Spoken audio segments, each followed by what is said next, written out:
ನಿನ್ನೆ silicon city ಬೆಂಗಳೂರಿನಲ್ಲಿ ಧಾರಾಕಾರವಾಗಿ ಮಳೆಯಾಗಿದೆ. ಪರಿಣಾಮ ಬೆಂಗಳೂರಿನಲ್ಲಿ 108 ಸಮಸ್ಯೆಗಳು ಸೃಷ್ಟಿಯಾಗಿದೆ. ಬೆಂಗಳೂರಿನ ಜನ ಅಬ್ಬರದ ಮಳೆಗೆ ಅಕ್ಷರಶಃ ತತ್ತರಿಸಿದ್ದಾರೆ. ಬೆಂಗಳೂರಿನ ಮಾನ್ಸೂನ್ ಪ್ರೂಫ್ ರಸ್ತೆಗಳ ಸ್ಯಾಂಪಲ್. ರಾತ್ರಿ ಸುರಿದಂತಹ ಸತತ ಮಳೆಗೆ ರಸ್ತೆಗಳು ಸಂಪೂರ್ಣವಾಗಿ ಕಿತ್ತು ಹೋಗಿರುವಂತಹದ್ದು. ಶೇಷಾದ್ರಿಪುರಂ ಭಾಗದಲ್ಲಿ 200 ಗುಂಡಿಗಳು ಈಗ ಕಾಣಸಿಗ್ತಾ ಇದ್ದಾವೆ. 200 ಮೀಟರ್ ರಸ್ತೆಯಲ್ಲಿ 200 ಗುಂಡಿಗಳ ಪ್ರದರ್ಶನ ಆಗ್ತಾ ಇದೆ. ಪಬ್ಲಿಕ್ ಟಿವಿ ಕುರಿತಂತೆ ಗ್ರೌಂಡ್ ರಿಪೋರ್ಟ್ ಅನ್ನು ನಡೆಸಿದೆ. ಮೊದಲೇ ಬೆಂಗಳೂರಿನ ರಸ್ತೆಗಳಲ್ಲಿ ಗುಂಡಿಗಳ ಕಾರುಬಾರು ಹೇಗಿದೆ ಅನ್ನೋದನ್ನು ನಿತ್ಯವೂ ಕೂಡ ನಾವು ವರದಿ ಮಾಡ್ತಾ ಇದ್ದೀವಿ. ಅಂಥದ್ರಲ್ಲಿ ಮಳೆ ಬಂದುಬಿಟ್ರೆ ಗುಂಡಿಗಳ ಕಾಟ ಮತ್ತಷ್ಟು ವಿಪರೀತ ಆಗುತ್ತೆ. ಬೆಂಗಳೂರಿನ ಸದ್ಯದ ಪರಿಸ್ಥಿತಿಯನ್ನು ನೀವು ಗಮನಿಸ್ತಾ ಇದ್ದೀರಿ.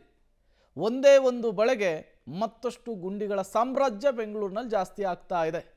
ವಾಹನ ಸವಾರರು ಸಾಕಾಗಿ ಹೋಗ್ತಾ ಇದ್ದಾರೆ. ಬೆಂಗಳೂರಿನ ರಸ್ತೆಯಲ್ಲಿ ಓಡಾಡೋದಕ್ಕೆ ಕೈ ಮುಗಿತಾ ಇದ್ದಾರೆ. ಮಾನ್ಸೂನ್ ಪ್ರೂಫ್ ರಸ್ತೆಯನ್ನ ಕೊಡ್ತೀವಿ ಅಂತ ಡಿ.ಕೆ. ಶಿವಕುಮಾರ್ ಅವರು ಮೊನ್ನೆ ಎಕ್ಸ್ ನಲ್ಲಿ ಮಾಹಿತಿಯನ್ನ ಹಂಚಿಕೊಂಡ್ರು.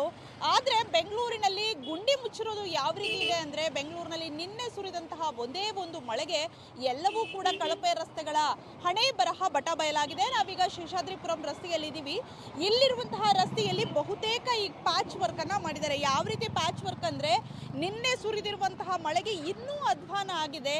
ಎಲ್ಲಾ ರಸ್ತೆ ಗುಂಡಿಗಳ ತೇಪೆ ವರ್ಕ್ ಏನು ಮಾಡಿದ್ರು, ತೇಪೆ ಹಚ್ಚುವಂತಹ ಕೆಲಸ ಅದು ಬಟ ಬಯಲಾಗಿದೆ. ನೋಡಿ, ಒಂದು 200 ಮೀಟರ್ ರಸ್ತೆಯಲ್ಲಿ 200 ಗುಂಡಿಗಳಿದಾವೆ. ವಾಹನ ಸವಾರರು ಅಂತೂ ಸಕ್ಕಸ್ ಮಾಡ್ಕೊಂಡು ಹೋಗ್ಬೇಕು. ಈ ಒಂದು ರೋಡ್ನಲ್ಲಿ ನೋಡಿ ಎಷ್ಟು ಕಷ್ಟಪಟ್ಟು ಹೋಗ್ಬೇಕು.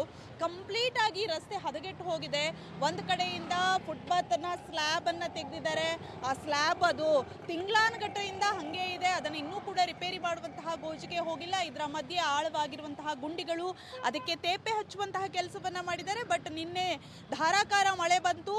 ಸೊ ಹಾಗಾಗಿ ಆ ಗುಂಡಿಗಳು ಎಲ್ಲವೂ ಕೂಡ ಯಾವ ರೀತಿ ಆಗಿದೆ ಅಂದ್ರೆ, ಇಲ್ಲಿ ನೋಡಿ, ಮೊನ್ನೆ ಮಾಡಿರುವಂತಹ ತೇಪೆ ವರ್ಕ್ ಇದು. ಅಟ್ಲೀಸ್ಟ್ ಡಾಂಬರೀಕರಣ ಕೂಡ ನೀಟಾಗಿ ಮಾಡಿಲ್ಲ. ಅಷ್ಟೊಂದು ಬಂದಿದ್ದಾರೆ, ಮಣ್ಣು ಸುರಿದು ಹೋಗಿದ್ದಾರೆ. ಅದೆಲ್ಲವೂ ಕೂಡ ಕಿತ್ತು ಹೋಗಿದೆ.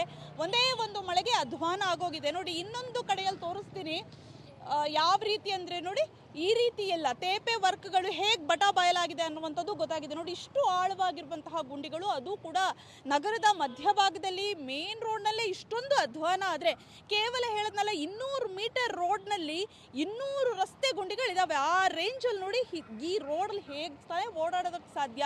ಇವರು ಯಾವ ರೀತಿ ತೇಪೆ ವರ್ಕ್ ಮಾಡಿದ್ದಾರೆ ಅಂದರೆ, ಆ ಜಲ್ಲಿ ಕಲ್ಲೆಲ್ಲ ಹಂಗೆ ಗೊತ್ತಾಗ್ತಾ ಇದೆ ನಿಮಗೆ ಯಾವ ರೀತಿ. ನೋಡಿ, ಇದು ತೇಪೆ ವರ್ಕ್ ಅವ್ರು ಮಾಡಿರುವಂಥದ್ದು. ಹಾಗೆ ಎದ್ದು ಬರ್ತಾ ಇದೆ ಜಲ್ಲಿಕಲ್ಲನ್ನು ಹಾಕೋದು, ಮಣ್ಣಂತಂದು ಮುಚ್ಚಿ ಹಾಕೋದು. ಎದುರುಗಡೆ ಆಸ್ಪತ್ರೆ ಬೇರೆ ಇದೆ, ಹೋಗಿ ಅಡ್ಮಿಟ್ ಆಗಿ ಅನ್ನುವಂತಹ ಸಂದೇಶ ಅನಿಸುತ್ತೆ. ವೆಹಿಕಲ್ ಸವಾರರಂತೂ ಇದರಲ್ಲಿ ಹೋಗಬೇಕಾದ್ರೆ ಜೀವವನ್ನು ಕೈಯಲ್ಲಿ ಇಟ್ಕೊಂಡೇ ಹೋಗಬೇಕು. ಒಂದು ಕಡೆಯಿಂದ ಹೆವಿ ವೆಹಿಕಲ್ ಓಡಾಡ್ತಾ ಇದ್ದಂಗೆ ಈ ಗುಂಡಿಗಳನ್ನು ಅವಾಯ್ಡ್ ಮಾಡೋದಕ್ಕೆ ಹೋಗಿ ಅನೇಕ ವಾಹನ ಸವಾರರು, ಎಸ್ಪೆಷಲಿ 2 ವೀಲರ್ ವಾಹನ ಸವಾರರು ಪ್ರಾಣ ತೆತ್ತಿರುವಂತಹ ಘಟನೆ ಕೂಡ ಬೆಂಗಳೂರಿನಲ್ಲಿ ನಡೆದಿದೆ. ಸೊ ಈಗ ಇದೊಂದು ಬಾಕಿ ಇದೆ ಅಂತ ಅನಿಸುತ್ತೆ. ನೋಡಿ, ಎಷ್ಟು ಬೈಕ್ನವರಂತೂ ಹೋಗೋದೇ ಬೇಡ. ಸರ್, ಏನಿದು ರಸ್ತೆ ಅವಾಂತರ ಒಂದೇ ಮಳೆಗೆ ಗ್ರೇಟರ್ ಬೆಂಗಳೂರು ಇದು. ಅದಕ್ಕೆ ಹಿಂಗೆ ಹಳ್ಳ ಬೆಂಗಳೂರು ಗ್ರೇಟರ್ ಗುಂಡಿ. ಶಿವಕುಮಾರ್ ಅವರು ಮಾನ್ಸೂನ್ ಪ್ರೂಫ್ ರೋಡ್ ಆಗಸ್ಟ್ ಬೆಂಕಿ ಅವರೆಲ್ಲ ಮನುಷ್ಯರೇನ್ರಿ? ಅವ್ರಿಗೇನು ನೆನೆ ಎಲ್ಲ ಪಾಪ ಅಲ್ಲಿ ತೀರೋಗಿದ್ದಾರೆಲ್ಲ. ಅವ್ರಿಗೇನಾರು ಒಂಚೂರು ಮಾನ ಮರ್ಯಾದೆ ಇದ್ರೆ ಈ ಥರ ಕೆಲಸ ಮಾಡ್ತಾರ ಹೇಳಿ? ಪಬ್ಲಿಕ್ ಎಷ್ಟು ಸಾಯ್ತಾ ಇದ್ದಾರೆ. ಪಬ್ಲಿಕ್ಕಲ್ಲಿ ಒಂಚೂರು ಮನುಷ್ಯತ್ವ ಅನ್ನೋದೇ ಇಲ್ಲ. ಅವ್ರು ಕಾಂಗ್ರೆಸ್ ಅವ್ರದ್ದು ಇದೇ ಲೂಟಿ ಸರ್ಕಾರ ಅಷ್ಟೇ. ಇನ್ನೇನು ಮಾಡ್ತಾರೆ ಹೇಳಿ? ಪಬ್ಲಿಕ್ ನೀವೇ ನೋಡಿ ಎಷ್ಟು ಹಿಂಸೆ ಆಗುತ್ತೆ ಬರೋಕ್ಕೆ. ರೋಡ ಇದು. Thank you madam. ಇದಿಷ್ಟು ವಾಹನ ಸವಾರರ ಆಕ್ರೋಶದ ಮಾತು. ಯಾರಿಗೆ ತಾನೇ ಈ ರೋಡಲ್ಲಿ ಓಡಾಡಿದಾಗ ಸಿಟ್ಟು ಬರೋದಿಲ್ಲ ಹೇಳಿ? ಸೊ ಇದು ವಾಹನ ಸವಾರರು ಹೇಳ್ತಾ ಇರುವಂತಹ ಮಾತು. ಕ್ಯಾಮ್ರಾ ಪರ್ಸನ್ ಯಶವಂತ್ ಜೊತೆ ಪವಿತ್ರ ಕಡ್ತಲ, ಪಬ್ಲಿಕ್ ಟಿವಿ, ಬೆಂಗಳೂರು.